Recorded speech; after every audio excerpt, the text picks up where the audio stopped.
हमारी देह पुरानी है, लेकिन इसमें सदैव नया रक्त दौड़ता रहता है। नए रक्त के प्रवाह पर ही हमारे जीवन का आधार है।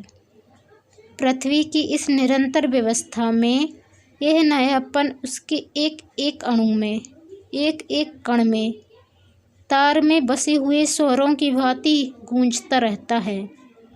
और यह 100 साल की बुढ़िया आज भी नवेली दुल्हन बनी हुई है। जब से लाला डंगामल ने नया विवाह किया है, उनका यौवन नए सिरे से जाग उठा है। जब पहली स्त्री जीवित थी, तब वे घर में बहुत कम रहते थे।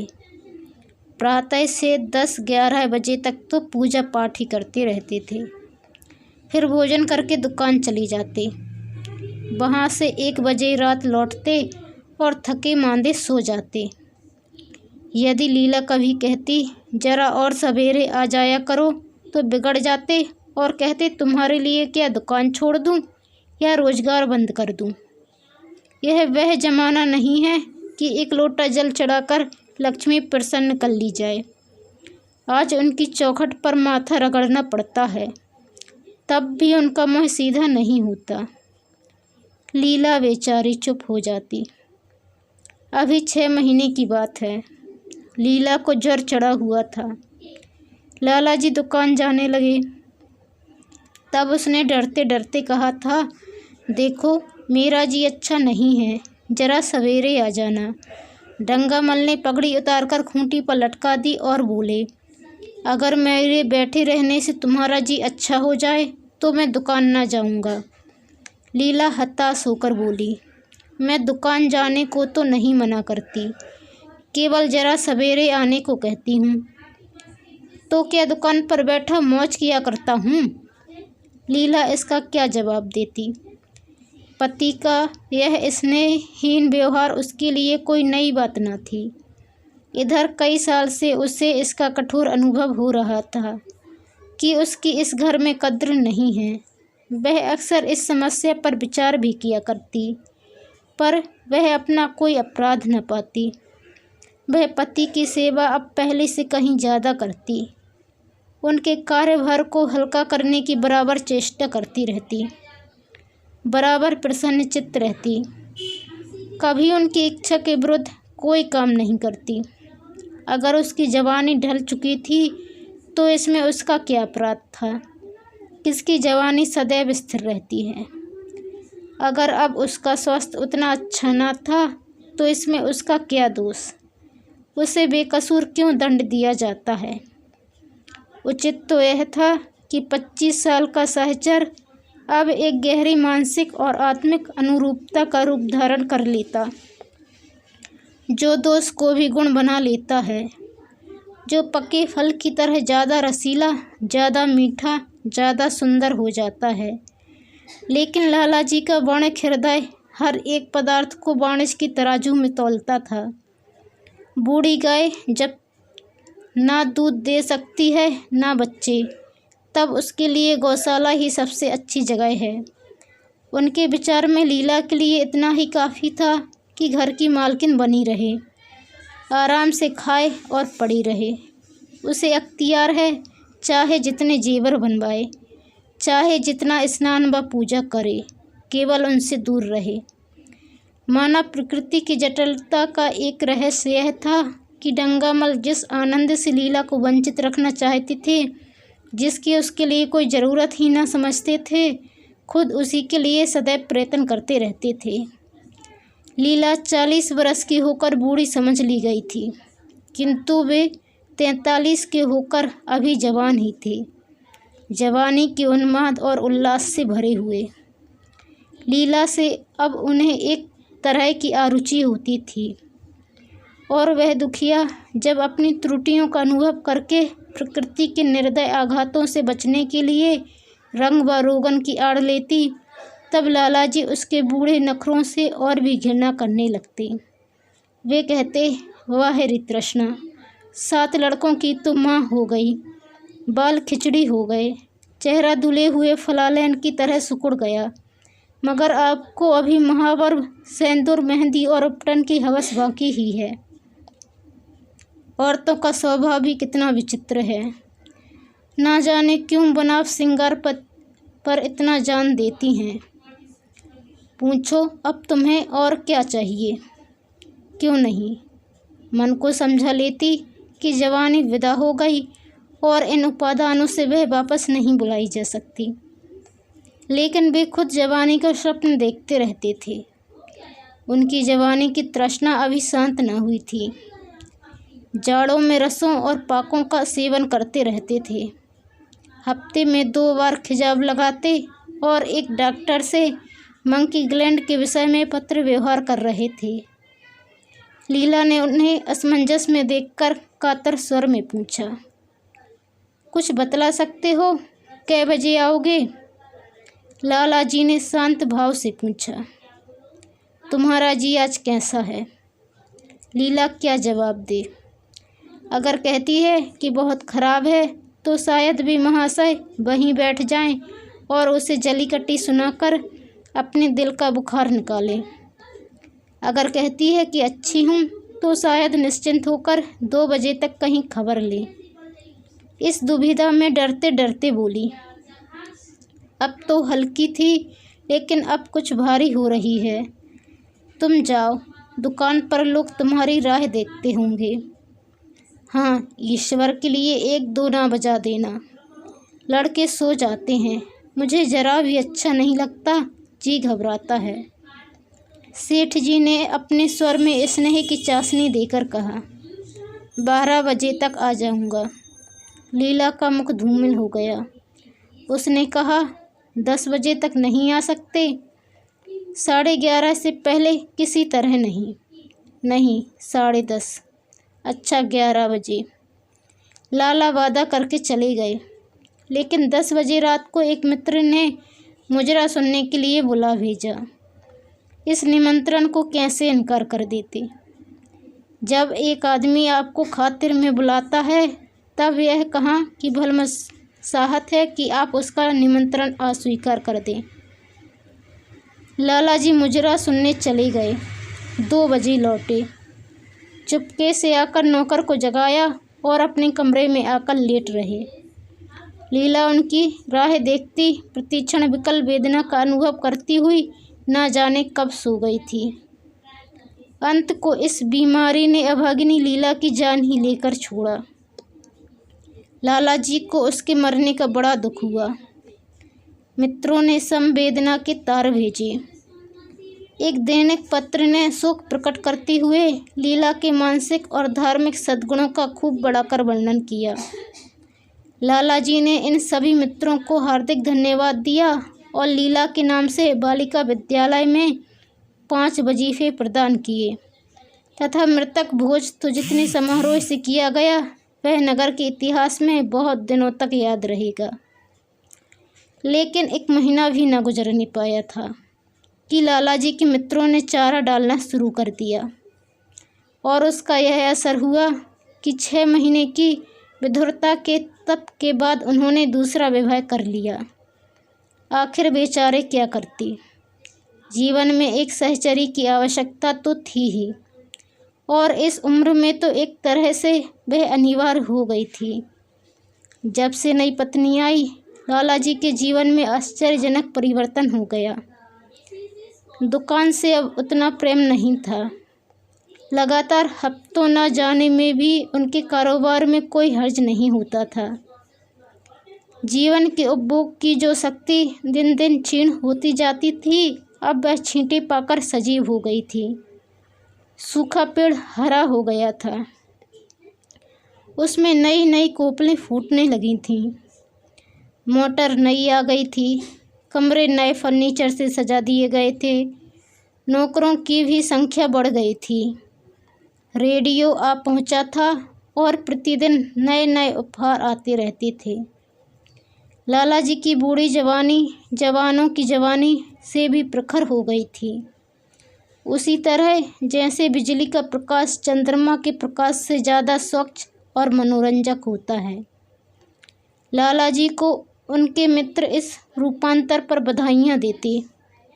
जब वे गर्व के साथ कहते, भाई, हम तो हमेशा जवान रहे और हमेशा जवान रहेंगे। बुढ़ापा यहाँ आए तो उसके मुंह में कालिख लगाकर गधों पर उल्टा सवार करा के शहर से निकाल दें। जवानी और बुढ़ापे को ना जाने क्यों लोग अवस्था से संबद्ध कर देते हैं। जवानी का उम्र से उतना ही संबंध है जितना धर्म का आचार से, रुपए का ईमानदारी से, रूप का श्रृंगार से।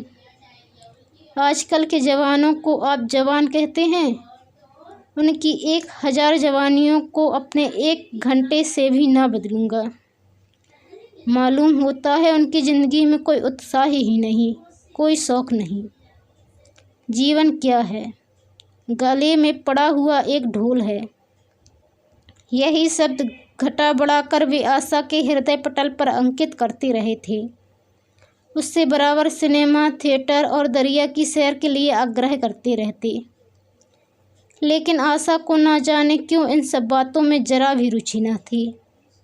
वह जाती तो थी, मगर बहुत टाल टूट करने के बाद।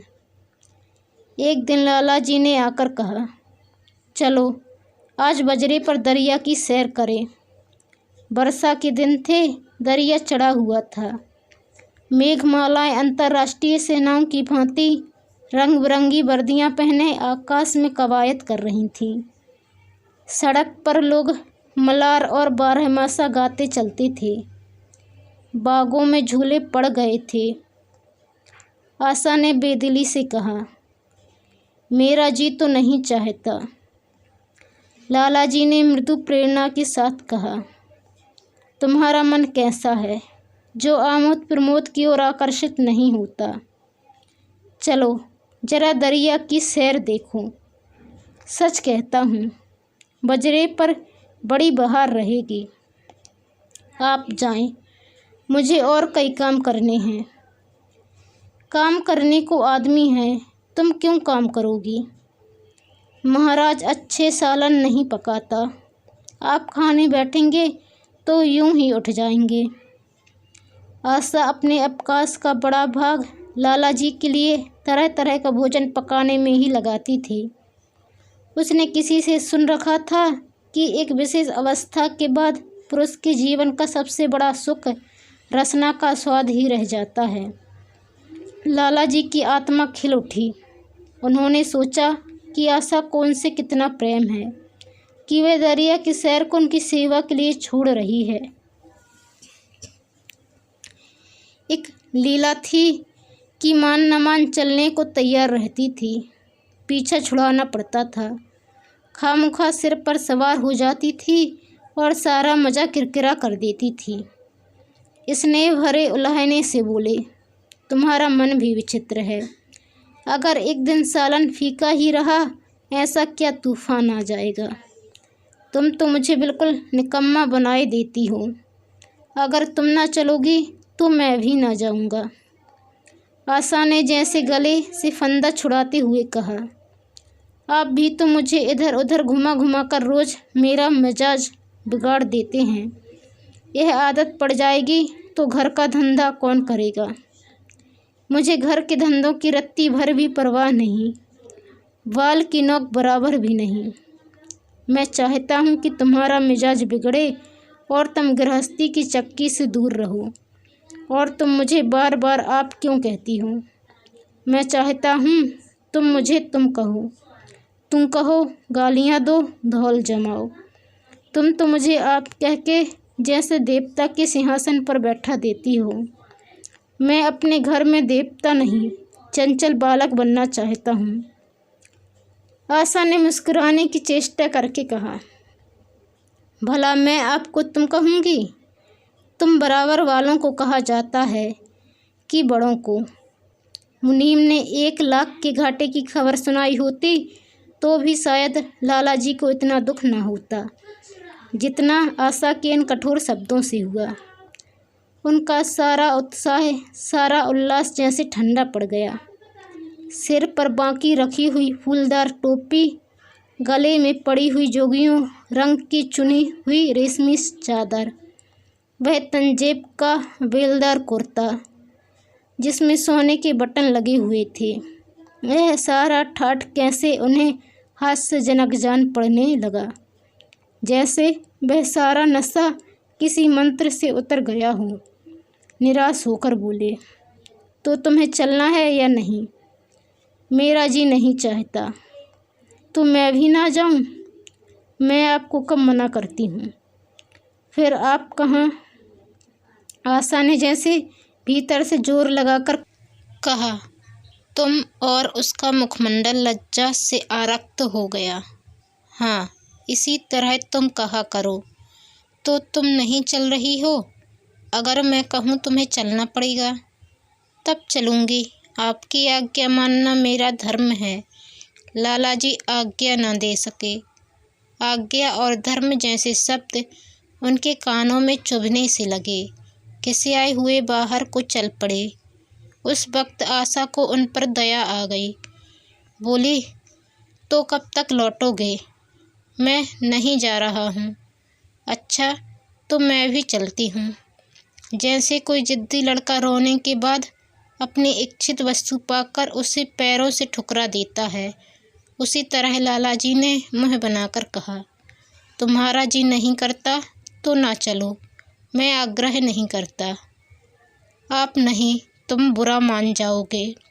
आशा गई, लेकिन उमंग से नहीं। जिस मामूली वेश में थी उसी तरह चल खड़ी हुई। ना कोई सजीली साड़ी, ना जड़ाऊ गहने, ना कोई श्रृंगार, जैसे कोई विधवा हो। ऐसी ही बातों पर लालाजी मन में झुंझला उठते थे। ब्याह किया था जीवन का आनंद उठाने के लिए, झिलमिलाते हुए दीपक में तेल डालकर उसे और चटक करने के लिए। अगर दीपक का प्रकाश तेज ना हुआ तो तेल डालने से लाभ। ना जाने इसका मन क्यों इतना शुष्क और नीरस है, जैसे कोई ऊसर का पेड़ हो। कितना ही पानी डालो उसमें हरी पत्तियों के दर्शन न होंगे। जड़ाऊ गहनों से भरी पटेरियां खुली हुई हैं। कहाँ कहाँ से मंगवाए, दिल्ली से, कलकत्ते से। कैसी कैसी बहुमूल्य साड़ियाँ रखी हुई हैं, एक नहीं सैकड़ों, पर केवल संदूक में कीड़ों का भोजन बनने के लिए। दरिद्र घर की लड़कियों में यही ऐब होता है। उनकी दृष्टि सदैव संकीर्ण रही है। ना खा सके, ना पहन सके, ना दे सके। उन्हें तो खजाना भी मिल जाए तो यही सोचती रहेंगी कि खर्च कैसे करें। दरिया की सैर तो हुई, पर विशेष आनंद न आया। कई महीने तक आशा की मनोवृत्तियों को जगाने का असफल प्रयत्न करके लालाजी ने समझ लिया कि इसकी पैदाइश ही मुहर्रमी है, लेकिन फिर भी निराश न हुए। ऐसे व्यापार में एक बड़ी रकम लगाने के बाद वे उसमें अधिक न अधिक लाभ उठाने की बड़क प्रवृत्ति को कैसे त्याग देते। विनोद की नई नई योजनाएं पैदा की जाती। ग्रामोफोन अगर बिगड़ गया है, गाता नहीं या साफ आवाज़ नहीं निकलती, तो उसकी मरम्मत करानी पड़ेगी। उसे उठाकर रख देना तो मूर्खता है। इधर बूढ़ा महाराज यकायक बीमार होकर घर चला गया था और उसकी जगह उसका 17-18 साल का जवान लड़का आ गया था। कुछ अजीब गवार था, बिल्कुल झंगड़ उजड्ड, कोई बात ही न समझता था। जितने फुलके बनाता उतनी तरह के। हाँ, एक बात समान होती, सब बीच में मोटे होते, किनारे पतले। दाल कभी तो इतनी पतली जैसे चाय, कभी इतनी गाढ़ी जैसे दही। नमक कभी इतना कम कि बिल्कुल फीकी, कभी इतना तेज कि नींबू का शौकीन।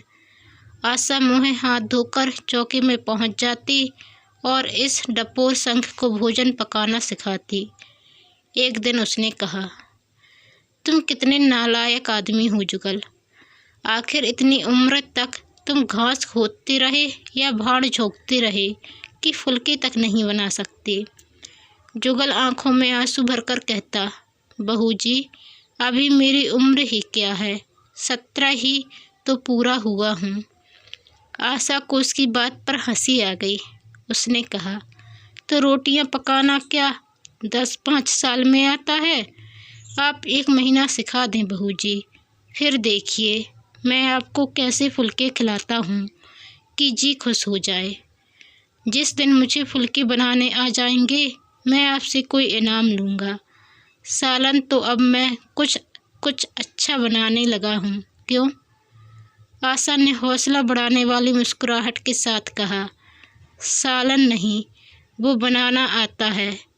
अभी कल ही नमक इतना तेज था कि खाया न गया। मसाले में कचांध आ रही थी।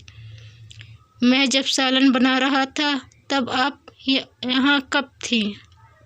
अच्छा, तो मैं जब यहाँ बैठी रहूँ तब तुम्हारा सालन बढ़िया पकेगा। आप बैठी रहती हैं तब मेरी अकल ठिकाने रहती है। आशा को जुगल की इन भोली बातों पर खूब हंसी आ रही थी।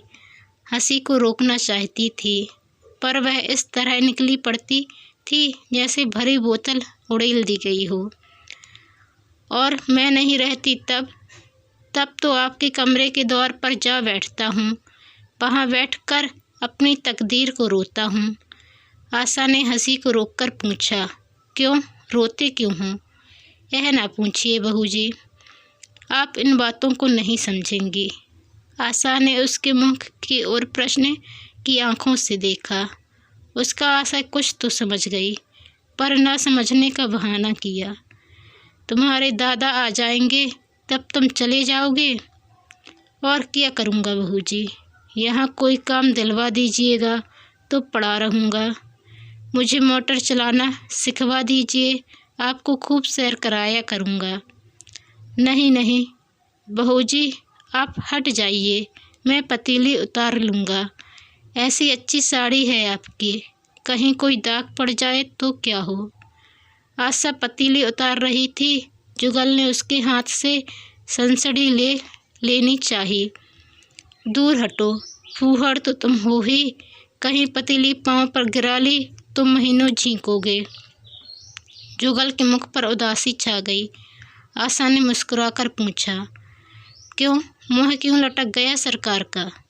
जुगल रुआसा होकर बोला, आप मुझे डांट देती हैं बहू जी, तब मेरा दिल टूट जाता है।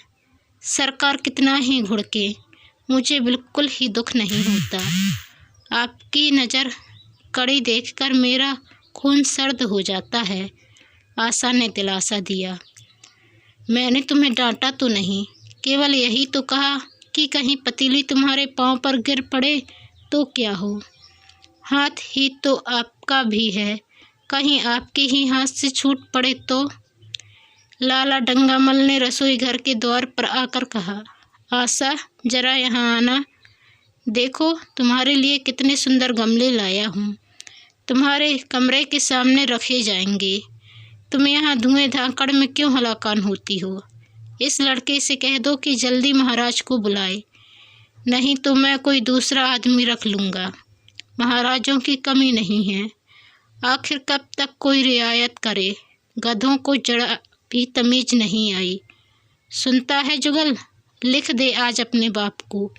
चूल्हे पर तवा रखा हुआ था। आशा रोटियां बेलने में लगी थी। जुगल तवे के लिए रोटियों का इंतजार कर रहा था। ऐसी हालत में भला आशा कैसे गमले देखने जाती? उसने कहा, जुगल रोटियां टेढ़ी मेढ़ी बेल डालेगा। लाला जी ने कुछ चिढ़कर कहा, अगर रोटियां टेढ़ी मेढ़ी बेलेगा तो निकाल दिया जाएगा। आशा अनसुनी करके बोली, 10-5 दिन में सीख जाएगा, निकालने की क्या ज़रूरत है। तुम आकर बतला दो गमले कहाँ रखे जाएं। कहती तो हूँ रोटियां बेलकर आई जाती हूँ। नहीं, मैं कहता हूँ तुम रोटियां मत बेलो। आप तो खामोखा जिद करते हैं। लाला जी सन्नाटे में आ गए। आशा ने कभी इतनी रुखाई से उन्हें जवाब न दिया था, और यह केवल रुखाई न थी, इसमें कटुता भी थी। लज्जित होकर चले गए। उन्हें ऐसा क्रोध आ रहा था कि इन गमलों को तोड़कर फेंक दें और सारे पौधों को चूल्हे में डाल दें।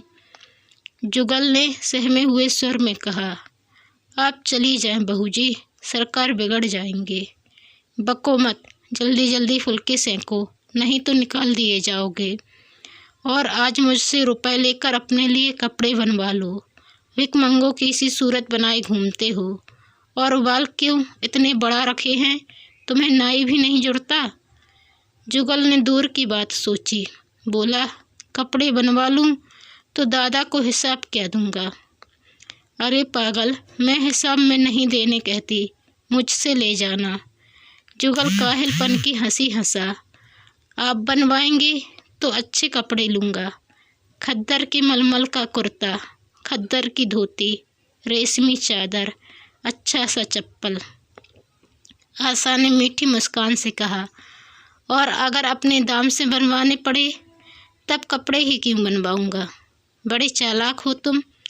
जुगल ने अपनी बुद्धिमत्ता का प्रदर्शन किया। आदमी अपने घर में सूखी रोटियां खाकर सो रहता है, लेकिन दावत में तो अच्छी अच्छी पकवान ही खाता है। वहाँ भी यदि रूखी रोटियां मिले तो वह दावत में जाए ही नहीं। यह सब मैं नहीं जानती। एक गाड़ी का कुर्ता बनवा लो और एक टोपी ले लो। हजामत के लिए 2 आने पैसे ऊपर से ले लो। जुगल ने मान करके कहा, रहने दीजिए, मैं नहीं लेता। अच्छे कपड़े पहनकर निकलूँगा तब तो आपकी याद आवेगी। सड़ियल कपड़े पहनकर तो और जी जलेगा। तुम स्वार्थी हो, मुफ्त के कपड़े लोगे और साथ ही बढ़िया भी। जब यहाँ से जाने लगूँ तब आप मुझे अपना एक चित्र दीजिएगा। मेरा चित्र लेकर क्या करोगे? अपनी कोठरी में लगाऊंगा और नित्य देखा करूंगा। बस वही साड़ी पहनकर खिंचवाना जो कल पहनी थी, और वही मोतियों की माला भी हो। मुझे नंगी नंगी सूरत अच्छी नहीं लगती। आपके पास तो बहुत गहने होंगे, आप पहनती क्यों नहीं? तो तुम्हें गहने अच्छे लगते हैं? बहुत। लाला जी ने फिर आकर जलते हुए मन से कहा, अभी तक तुम्हारी रोटियां नहीं पकी जुगल। अगर कल से तूने अपने आप अच्छी रोटियां ना पकाई तो मैं तुझे निकाल दूंगा। आशा ने तुरंत हाथ मुँह धोया और बड़े प्रसन्न मन से लाला जी के साथ गमले देखने चली। इस समय उसकी छवि में प्रफुल्लता की रौनक थी। बातों में भी जैसे शक्कर घुली हुई थी। लाला जी का सारा खिसियानापन मिट गया था। उसने गमलों को मुग्धा आँखों से देखा। उसने कहा, मैं इनमें से कोई गमला ना जाने दूंगी। सब मेरे कमरे के सामने रखवाना। सब। कितने सुंदर पौधे हैं, वाह! इनके हिंदी नाम भी मुझे बतला देना। लाला जी ने छेड़ा, सब गमले क्या करोगी? 10-5 पसंद कर लो, शेष मैं बाहर रखवा दूंगा। जी नहीं, मैं एक भी ना छोड़ूंगी, सब यहीं रखे जाएंगे। बड़ी लालचिन हो तुम। लालचिन ही सही, मैं आपके एक भी ना दूंगी। 2-4 तो दे दो, इतनी मेहनत से लाया हूँ। जी नहीं, इनमें से एक भी ना मिलेगा। दूसरे दिन आशा ने अपने को आभूषण से खूब सजाया और फिरोजी साड़ी पहनकर निकली। तब लाला जी की आंखों में ज्योति आ गई। समझे, अवश्य ही अब उनके प्रेम का जादू कुछ कुछ चल रहा है। नहीं तो उनके बार बार के आग्रह करने पर भी, बार बार याचना करने पर भी उसने कोई आभूषण न पहना था। कभी कभी मोतियों का हार गले में डाल लेती थी, वह भी ऊपरी मन से। आज वह आभूषणों से अलंकृत होकर फूली नहीं समाती, इतराई जाती है। मानो कहती हो, देखो मैं कितनी सुंदर हूँ। पहले जो बंद कली थी वह आज खिल गई थी। लाला जी पर घड़ों नशा चढ़ा हुआ था। वे चाहते थे उनके मित्र और बंधु वर्ग आकर इस सोने की रानी के दर्शनों से अपनी आंखें ठंडी करें, देखें कि वह कितनी सुखी, संतुष्ट और प्रसन्न है। जिन विद्रोहियों ने विवाह के समय तरह तरह की शंकाएं की थी, वे आंखें खोलकर देखें कि डंगामल कितना सुखी है। विश्वास, अनुराग और अनुभव ने चमत्कार किया है। उन्होंने प्रस्ताव किया, चलो कहीं घूम आए, बड़ी मज़ेदार हवा चल रही है। आशा इस वक्त कैसे जा सकती थी? अभी उसे रसोई में जाना था। वहाँ से कहीं 12-1 बजे फुर्सत मिलेगी। फिर घर के दूसरे धंधों सिर पर सवार हो जाएंगे। सैर सपाटे के पीछे क्या घर चौपट कर दे। सेठ जी ने उसका हाथ पकड़ लिया और कहा, नहीं, आज मैं तुम्हें रसोई में न जाने दूंगा।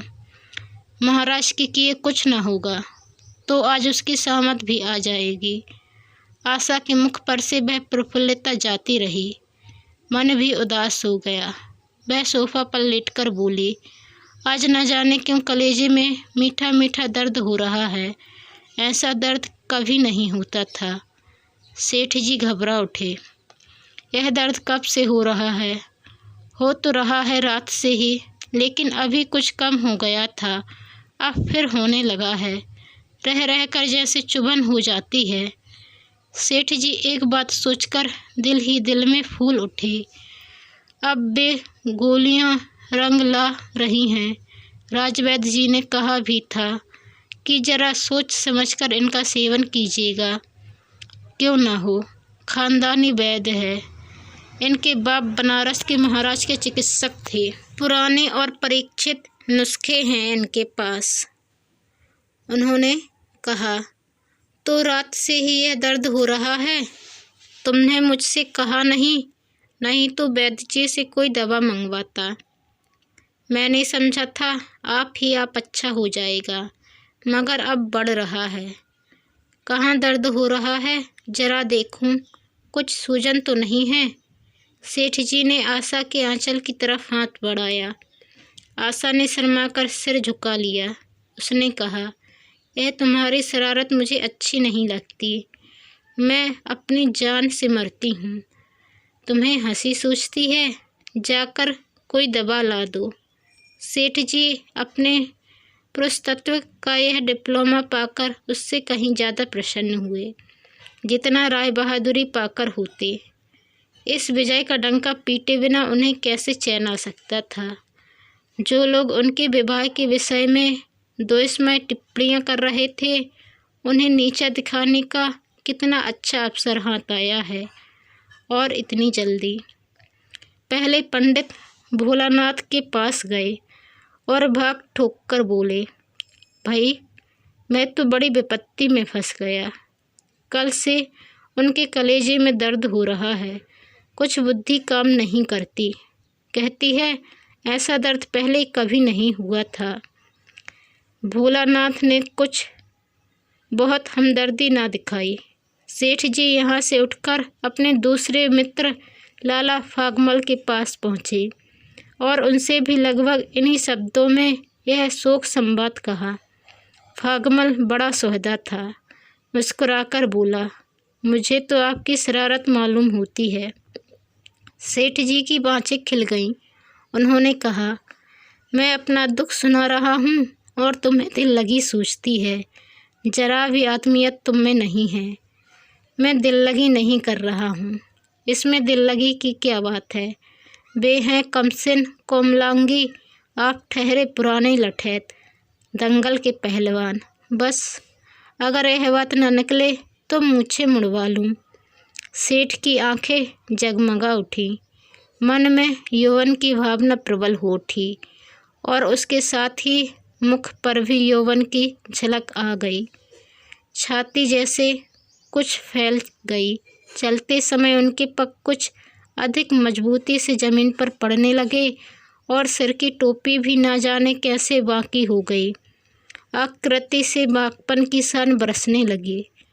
जुगल ने आशा को सिर से पांव तक जगमगाते देखकर कहा, बस बहू जी, आप इसी तरह पहने ओढ़े रहा करें। आज मैं आपको चूल्हे के पास ना आने दूंगा। आशा ने नयन बाण चलाकर कहा, क्यों? आज यह नया हुक्म क्यों? पहले तो तुमने कभी मना नहीं किया। आज की बात दूसरी है। जरा सुनूं, क्या बात है? मैं डरता हूँ आप कहीं नाराज़ ना हो जाएं। नहीं, कहो, मैं नाराज़ ना होंगी। आज आप बहुत सुंदर लग रही हैं।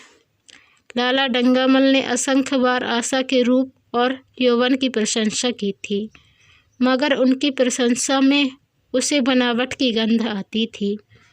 वह शब्द उनके मुख से निकलकर कुछ ऐसे लगते थे जैसे कोई पंगु दौड़ने की चेष्टा कर रहा हो।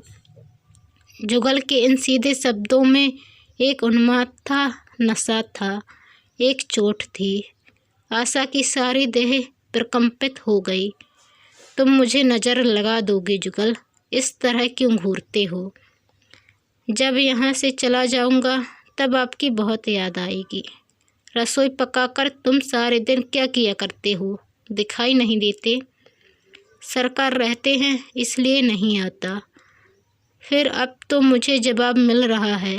देखिए भगवान कहाँ ले जाते हैं। आशा की मुख मुद्रा कठोर हो गई।